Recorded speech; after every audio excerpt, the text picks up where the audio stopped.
Mga pangyayaring nahagip ng kamera, mga insidente kailangan suriin at siyasapin, walang ligtas basta caught on cam. Ngayong 2026, kaligtasan sana ang hiling ng marami pero Enero pa lang, ang dami na agad nangyari sa kalsada.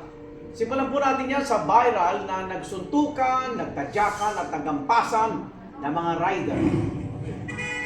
Caught on cam, sa viral video na ngayon, ang 5 rider na nag-aalitan noong una sa Barangay Tambos sa Lipa, Batangas. Pero maya-maya pa, nagkasapakan na. Ang 2 rider at ikalauna nagkaroon na ng hampasan ng helmet, batuhan at sipaan. Pinaimbisigan na yan ng LTO para matukoy ang mga sangkot.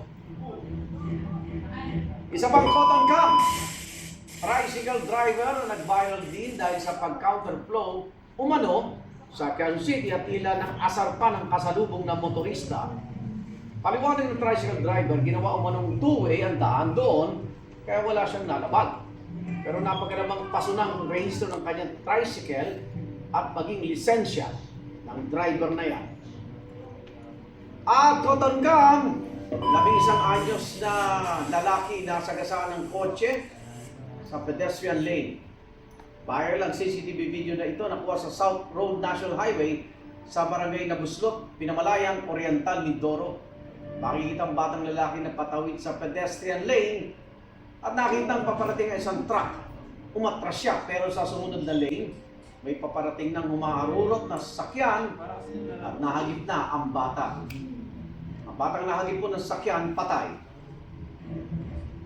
Igan, pag-usapan natin ang mga insidente niya kasama ng isang road safety consultant na si Ginoong Joel Elo.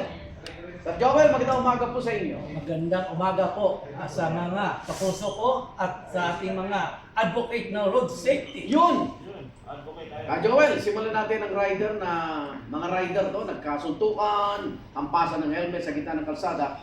Actually, napakadalas ganitong insidente, parang road rage lang. Anong tingin niyo po dyan?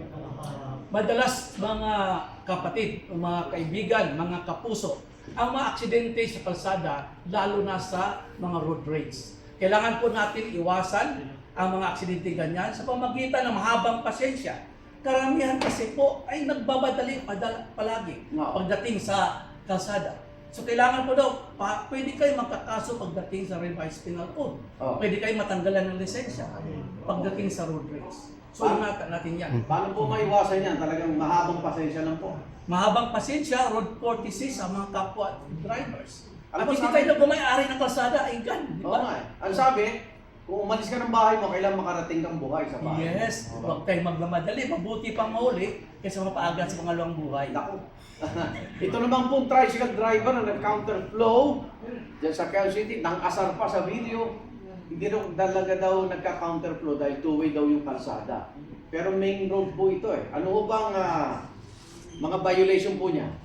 Unang-una naman talaga, bawal po ang mga tricycle pagdating sa mga major thoroughfares. Okay. Pero may mga LGUs na pinapayagan ang mga counterflow, mga zipper lanes, Okay. lalo pag may ongoing construction, lalo dyan sa may North Avenue. Oo. Pero sana po, on the part ng tricycle, maging magalang sana siya. Pag kailangan niya mag-counterflow, kailangan niya mag-hazard. Okay. Para po to inform yung mga approaching vehicles na siya ay nag-counterflow. On the part ng construction owner, kailangan po maglagay ng mga signages na para to inform na may ongoing zipper lane or counterflow. Ayun. At huwag naman sana maggit-gitan. Oo. Huwag Pero ito, natin pilitin. natuklasan pa, paso na yung registration Yes. ng tricycle niya, tsaka yung kanyang lisensya. Yes, may malaking panagutan yon. At pwede siyang habang buhay na hindi na magkaroon ng lisensya. Wow. Okay. Ito naman po. Ito ang dito naawa ko, hindi ko matanggap kasi nasa pedestrian lane siya. 11 years old, nasa gasaan, pedestrian lane. Ano bang dapat gawin natin pag nakita natin itong mga pedestrian lane? Unang-una po, sa pedestrian lane, kailangan po ang lahat motorista slow down approaching pedestrian lane. Okay. Sa infrastruktura, nilalagyan talaga yan ng stop sign. Okay. Para po obligado tayo mag-stop. Oo. So kailangan po bilang isang tumatawid, kailangan po natin, pag tumatawid po tayo, kailangan natin mga mga pedestrian, pag tumawid tayo, siguraduhin natin, double, triple check. Pero tingnan niyo yung truck, tumigil po eh. Yes. Pero ito marurot eh. Yeah. Nag-overtake pa nga. Yeah. On the part of the truck, kailangan mag-hazard po siya para po to inform na yung mga sa likod ay siya ihinto. On the part naman ito, talagang hinto dapat siya. Double check siya kasi may posibleng mga tumatawid. Kung ikaw naman pedestrian, mas maganda po practice sa Japan. Taas ang kamay, tapos check kaliwat kanan bago tatawid. Tapas mo kamay mo. Yes. Okay. Oo. Yun po ang dapat practice natin sa pedestrian safety. Eh ngayon napapansin ko, nagpapatintero eh. Yes. Sa pedestrian lane, di ba? Mm-hmm. Lalo na yung posisyon po ng pedestrian lane, galing sa mabilis yung mga motorista. Parang Yes. siguro pag-aralan din kung saan tamang lagyan ng pedestrian lane. Yes. Yan. Isang problema yan pagtawid ng ating Kaya mga iba po ang motorista. pedestrian lane, may nilalagay po silang parang hump. Yes. Approaching pedestrian, Approaching pedestrian. meron tayong mga speed humps. Okay. Para to aware yung mga approaching vehicles. Ito ba nakalimutan, ano po parusa pag nakasagasa ka na nasa pedestrian lane yung ating po mga kababayan? Automatic po kulong yan kabayan. Sa revised Kulong? penal code, yes. Okay. Lalo pong slight injuries or nakakapatay ka. Lalo nito ba Yung bata patay patay? ito? Patay ito. Oo. So, may kaso pa siya. May kaso. Reckless, Reckless imprudence. resulting to ano? Homicide. Homicide.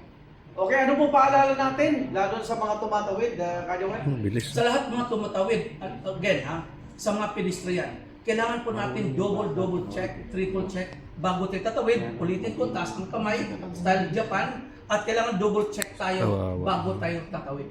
Lalo na sa mga major thoroughfares. Okay. Yes. Ako maraming salamat, Joel Elios, isang road safety consultant, mga kapuso.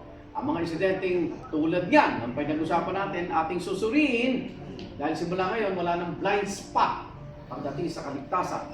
Tututukan natin yan. Caught on cam. Magbabalik ko ng hirit. Meron